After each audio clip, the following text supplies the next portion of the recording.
Hello my friends, welcome back to the channel Ashish Sahab. आज के इस वीडियो में हम बात करने वाले नीट और JEE की एग्जामिनेशन क्यों नहीं होनी चाहिए। इसके top 13 reason doctor Subramaniam Swami ji ने पीएम जी को अपने लेटर के द्वारा बताने की कोशिश की है। तो आज हम वो सारे के सारे पॉइंट्स को कंटिन्यूसली देखने वाले। उन्होंने ऐसे कौन से 13 रीजंस पीएम मोदी जी को लिखकर बताई है। ये पूरे के पूरा पिक्स आपको कम्युनिटी टैब में देखने के लिए मिल जाएगा। सबसे पहले उन्होंने पॉइंट दिया कि कोविड-19 की जो सिचुएशन बढ़ रही है उसमें सबसे ज़्यादा जो इफेक्टेड लोग हैं वो middle class and lower class peoples है, जिनके लिए ट्रीटमेंट बहुत ज़्यादा कॉस्टली हो जाता है। सेकेंड, उन्होंने रीज़न दिया है कि मोस्ट ऑफ द 50% से ज़्यादा केसेस जो है वो रूरल एरिया से निकल कर आ रहे हैं, जिस वजह से ट्रांसपोर्टेशन फैसिलिटी कहीं ना कहीं करना पॉसिबल नहीं होगा और जो गरीब बच्चे हैं वो ट्रांसपोर्टेशन इस सिचुएशन में नहीं कर सकते। तीसरा, उन्होंने इंपॉर्टेंट रीज़न दिया है कि जो सेंटर्स अलोकेट किए गए वो 500 किलोमीटर से ज़्यादा के भी अलोकेट किए गए, जिस वजह से बच्चे इतने लंबी ट्रैवलिंग नहीं कर सकते। और जो बच्चे ये लंबी ट्रैवलिंग करेंगे उनको कम से कम एक दिन पहले अब उस पर्टिकुलर सेंटर्स के नियर बाय में रहना पड़ेगा, जिसकी वजह से उनके पास संक्रमण का खतरा बढ़ सकता है, जो उन्होंने पॉइंट नंबर 4 में कहा है।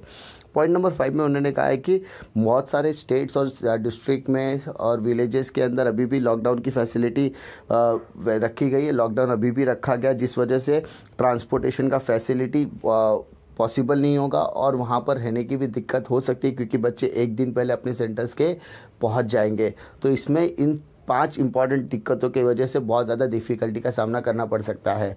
नेक्स्ट, उन्होंने रीज़न दिया कि पब्लिक ट्रांसपोर्टेशन और ट्रेन पूरी तरीके से ठप पड़ी है, जिस वजह से बच्चों को ट्रांसपोर्टेशन फैसिलिटी में और दिक्कतों का सामना करने का, क्योंकि हर बच्चे के पास सबका खुद का प्राइवेट व्हीकल होता नहीं है।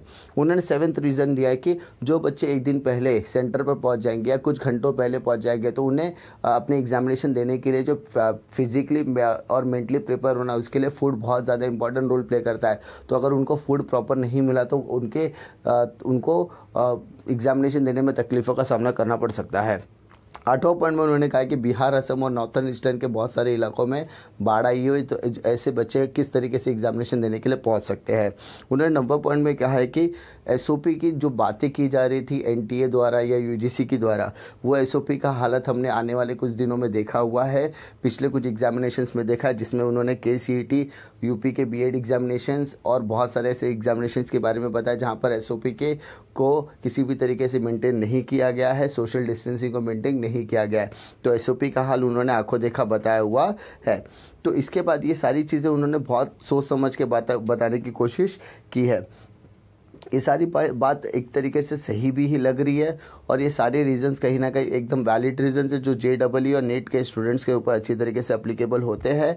और ये सारे रीजंस कहीं ना कहीं बच्चों को समझ में भी आएगा और सरकार को भी ये सारी चीज़ों को समझना पड़ेगा। उसके बाद उन्होंने कुछ ऐसे रीजंस के बारे में बताया जो बहुत ज़्यादा इंपॉर्टेंट है बच्चों के पॉइंट ऑफ व्यू से।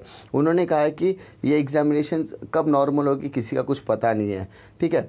तो हम बच्चों की जान को हथेली पे रख कर एग्जामिनेशन कंडक्ट करें, ऐसी कोई समझदारी वाली बात होती नहीं है। उसके बाद उन्होंने 11वें पॉइंट में लिखा है कि कोविड-19 की सिचुएशन में जब बच्चा पेपर देने आता है तो उनके साथ उनके फैमिली मेम्बर्स भी आते हैं।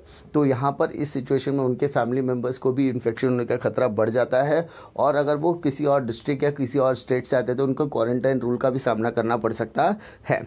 उन्होंने 12th पॉइंट में सिंपल कहा है कि हमने देखा है कि जो डेंजरस और केयरलेस सिचुएशन है, इस वजह से जो बच्चे पूरी तरीके से फिजिकली और मेंटली तरीके से प्रिपेयर नहीं है, जिस वजह से बच्चे गलत कदम उठा रहे हैं।